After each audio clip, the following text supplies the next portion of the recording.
कभी सोचा नहीं था कि कभी इस विषय पर भी मुझे कोई वीडियो बनाना पड़ेगा। लेकिन 31 अक्टूबर दिवाली की वो रात, अमावस्या की रात हम जम्मू वालों और डोगरों के लिए और काली हो गई जब ये समाचार मिला कि एक महान डुग्गर नेता, जम्मू के प्रमुख आवाज श्री देवेंद्र सिंह राणा इस दुनिया को छोड़ के चल बसे। जैसे ही हमने दिवाली की पूजा ख़त्म की और थोड़े पटाखे वगैरह चलाए तो उसके बाद सोशल मीडिया को खंगालना शुरू किया तो ये खबर सामने आई। और सबसे पहले जब ये खबर मैंने देखी तो मुझे विश्वास नहीं हुआ। और जैसा ज़्यादातर होता है कि कई बार अफवाहें फैल चुकी होती हैं सोशल मीडिया पे किसी के बारे में, तो मेरे मन में यही हुआ कि काश ये खबर भी वो अफवाह निकले और गलत निकले। और लेकिन ऐसा नहीं हुआ। कुछ समय बाद एलजी मनोज सिन्हा जी का ट्वीट आया, पोस्ट आई एक्स पे, जिसमें उन्होंने इस खबर की पुष्टि की और जिसका हमें अंदेशा था वो हो गया। देवेंद्र सिंह राणा जी को सबसे पहले मैंने शायद वर्ष 2006 था, जब मैं एमएस ऑर्थोपेडिक्स का स्टूडेंट था, तो मेरी इमरजेंसी में ड्यूटी थी और सडनली वहाँ एक रश आया कुछ लोगों का, और हमें पता चला कि इनके डॉक्टर जितेंद्र सिंह जो इनके भाई हैं और देवेंद्र राणा जी के पिताजी को हार्ट अटैक हुआ है। और उस समय देवेंद्र राणा जी के साथ उस समय के मुख्यमंत्री गुलाम नबी आज़ाद हमारी इमरजेंसी में आए थे, और अनफॉर्चुनेटली इनके पिता उस टाइम उस हार्ट अटैक को सर्वाइव नहीं कर सके। तो मैंने पहली बार इनको तब देखा था और उसके बाद कभी मुलाकात नहीं हुई। इनको हमेशा मीडिया में देखा, इनके खबरों में देखा, न्यूज़ में देखा। कुछ वर्ष पहले देवेंद्र राणा जी अपने कुछ फैमिली मेंबर्स के साथ मेरी कंसल्टेशन के लिए मेरी ओपीडी में आए। तब मेरी पहले बार इनसे इंटरेक्शन हुआ, और बिल्कुल ही सरल स्वभाव के, जैसे एक होता है कि कोई वीआईपी आए हैं, कोई बड़े नेता आए हैं जो मुख्यमंत्री के पॉलिटिकल एडवाइजर रह चुके हों, एमएलए रह चुके हों, एमएलसी रह चुके हों, ऐसा कुछ नहीं। एक आम व्यक्ति की तरह वो आए, एक आम अटेंडेंट की तरह आए और मेरी कंसल्टेशन ली। और उसके बाद मल्टीपल टाइम्स हमारा मिलना जुलना हुआ और हमेशा मेडिकल रिलेटेड ही बात हुई। जो भी प्रॉब्लम थी उससे रिलेटेड बात हुई, उससे हटके मैंने कभी बात नहीं की। बीच में उनके एक बहुत ही क्लोज रिलेटिव की हिप रिप्लेसमेंट सर्जरी करने का भी मुझे मौका मिला, तब भी उनसे इंटरेक्शन हुआ।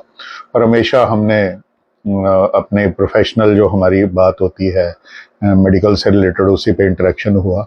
एक बार जब ये इसी तरह की कंसल्टेशन के लिए अपनी फैमिली के साथ आए थे मेरे पास, तो उस समय वो टाइम था जब वो नेशनल कॉन्फ्रेंस को छोड़ के अटकलें थी इनकी कि ये भारतीय जनता पार्टी में आ रहे हैं।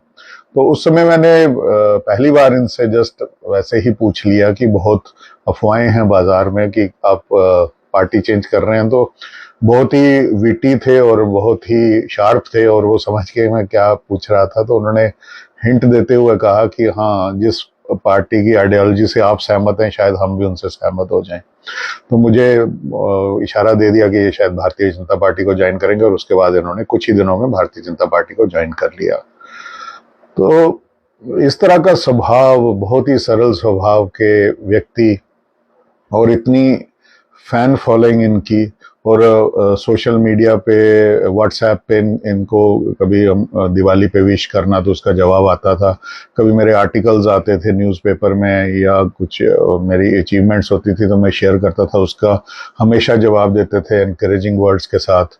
एक बार मैंने अपनी कोई अचीवमेंट शेयर की तो उन्होंने लिखा कि you are an asset for our society, तो उससे हमें एनकरेजमेंट मिलती थी। तो एक इनका सडनली जाना, चले जाना, अभी 10 दिन पहले ही इन्होंने विधायक पद की शपथ ली डोगरी में।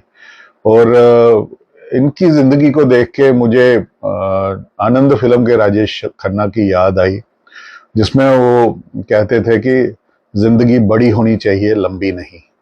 तो मुझे लगता है कि कहीं ना कहीं देवेंद्र राणा जी को आभास था अपनी हेल्थ कंडीशन को लेके, लेकिन वो एक बहादुर, एक जैसे डोगरा होते हैं, फाइटर होते हैं, ये अपनी उस हेल्थ कंडीशन से आखिरी तक लड़े और हंसते हंसते इस दुनिया से गए हैं पूरे जुझारूपन के साथ।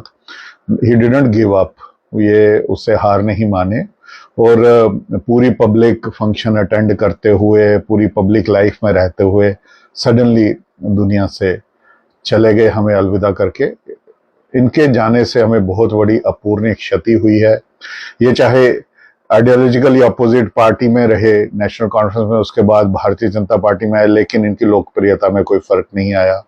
सारे रिलीजन्स के लोग, सारे रीजन के लोग, जम्मू के, कश्मीर के लोग इनकी रिस्पेक्ट करते हैं। और जिस तरीके से जन सैलाब उमड़ा इनको श्रद्धांजलि देने के लिए, और इनके जाने के बाद जो शोक संदेश आए हैं, उससे पता चलता है कि इन्होंने अपनी लाइफ में कितने दिलों में अपनी जगह बनाई थी।